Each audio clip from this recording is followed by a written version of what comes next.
Himalayas, a glacial lake icy surface, hundreds of Himalaya के दिल में 16,000 फीट के ऊंचाई पर एक छोटा सा झील है जो सदियों से एक राज छिपाए बैठा है। रूपकुंड लेक, जिसे स्केलेटन लेक भी कहा जाता है, अपने बर्फीले पानी के अंदर अनगिनत मानव कंकाल छुपाए हुए हैं। यह हड्डियां लगभग 1000 साल से भी ज़्यादा पुराने हैं।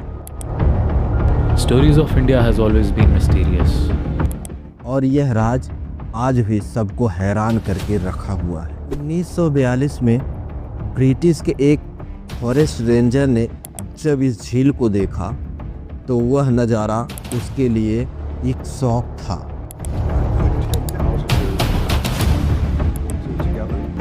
झील के किनारों पर और पानी में बहुत सारे मानव कंकाल पड़े हुए थे। सवाल यह है, आखिर ये लोग कौन थे? ये सब यहाँ आए कैसे और इनके मौत का कारण क्या था? यह सवाल आज भी उलझा हुआ है, उतना ही जितना पहले था। नमस्कार, मैं पीके चौरसिया आपका इस चैनल में स्वागत करता हूँ। आज की कहानी है skeletal found in mysterious lake Roopkund. तो चलिए हम आपको ले चलते हैं इस मिस्टीरियस झील के सफ़र पर।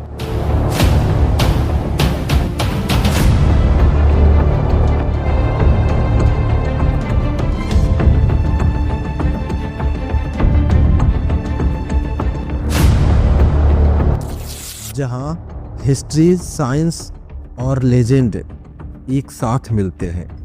ये है स्केलेटन लेक की कहानी जो आपको हर पल बांधे रखेगी। इंटरव्यू के दौरान एक हिस्टोरियन ने कहा, of a king and queen and there are many attendants making their way up the mountain, or at least some of many of them died.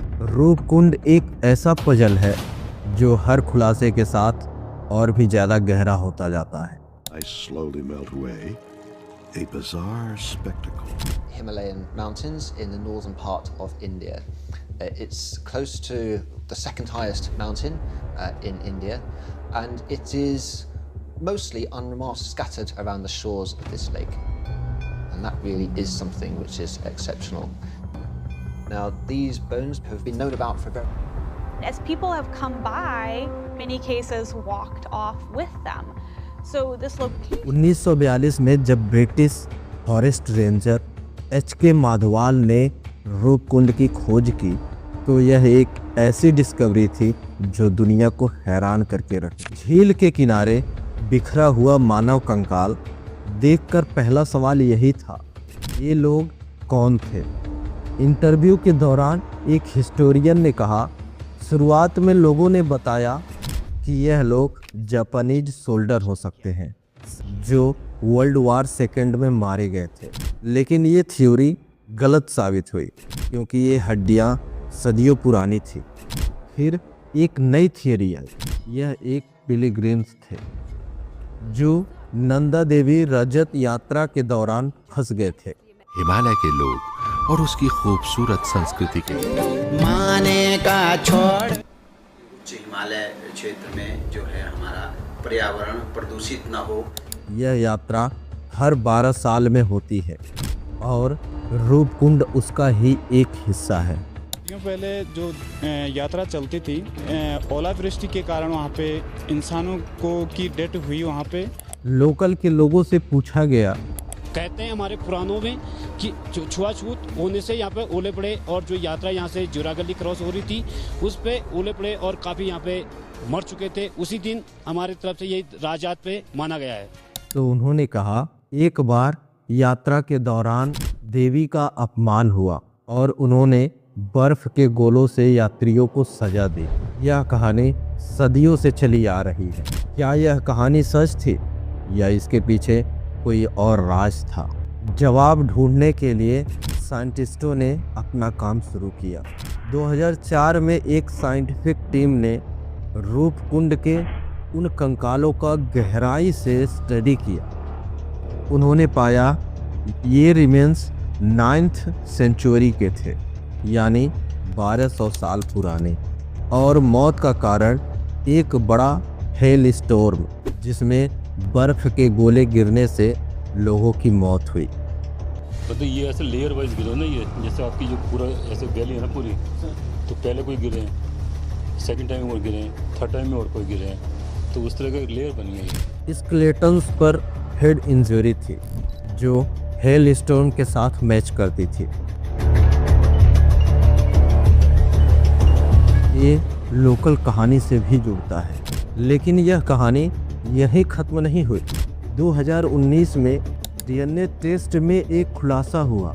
ये लोग सिर्फ साउथ एशिया से नहीं बल्कि ईस्टर्न मेडिटेरेनियन और साउथ ईस्ट एशिया से भी थे।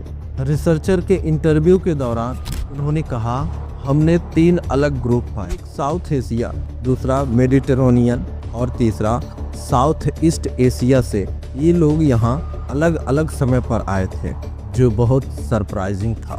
तो ये लोग यहाँ कैसे पहुँचे? रूपकुंड तक जाना आसान नहीं था। 16,000 फीट की ऊंचाई, अनप्रेडिक्टेबल वेदर और मुश्किल ट्रैक। साइंटिस्टों के लिए भी यह साइट स्टडी करना चैलेंज है। हर साल ट्रैकर्स आर्टिफैक्ट को डिस्टर्ब करते हैं और यहाँ का मौसम रिसर्च करने में प्रॉब्लम क्रिएट करता है। फिर भी हर स्टडी एक नया सवाल खड़ा करता है, लेकिन रूपकुंड का राज आज भी खुला नहीं है। इसमें एक सवाल है, मेडिटेरेनियन और साउथ ईस्ट एशिया से लोग यहाँ क्यों आए? क्या ये सब एक ही वक्त पे मरे या अलग अलग? मैंने रूपकुंड ट्रैक किया है। वहाँ का सुनसान माहौल आपको सोचने पर मजबूर करता है, ये लोग कौन थे? फ्यूचर में डीएनए और आइसोटोपिक एनालिसिस शायद ही सवालों के जवाब दे। अभी के लिए रूपकुंड एक खुला राज है जो हम सबको अपनी तरफ खींचता है। रूपकुंड लेक की कहानी एक छोटी सी डिस्कवरी से शुरू हुई, लेकिन इसने हिस्ट्री और साइंस के लिए कई बड़े सवाल खड़े कर दिए। 1942 से लेकर आज तक यह झील हमें अपने राज्य से बांधा हुआ है। Local legends, hello storm theory और डीएनए का खुलासा, यह सब मिलकर रूपकुंड को सिर्फ एक झील नहीं बल्कि एक अनोखा इतिहास बनाते हैं। यह झील हमें प्राकृतिक शक्ति और इंसानी कहानियों की याद दिलाती है। ये हड्डियाँ उन लोगों की निशानी है जो अपने सपनों को लेकर के यहाँ आए हुए थे और दोबारा वापस जा न सके। जब तक हम सब जवाब ढूंढते रहेंगे, स्केलेटन लेक हमें बुलाता रहेगा। यह रियल स्टोरी आपको कैसी लगी? आप इसके विषय में क्या सोचते हैं, क्या जानना चाहते हैं और हमें क्या सजेशन देना चाहते हैं? आप हमें कमेंट करके ज़रूर बताइए। मिलते हैं फिर किसी ऐसे ही वीडियो में। एक भाई ने हमारे चैनल पे कमेंट किया हुआ था, हम इसे लेकर के आए। कोशिश करेंगे कि जो भी आएगा मेरे सामने हम उसे रखने की कोशिश करेंगे, और कोई गलती हो तो माफ़ी चाहता हूँ। नमस्कार।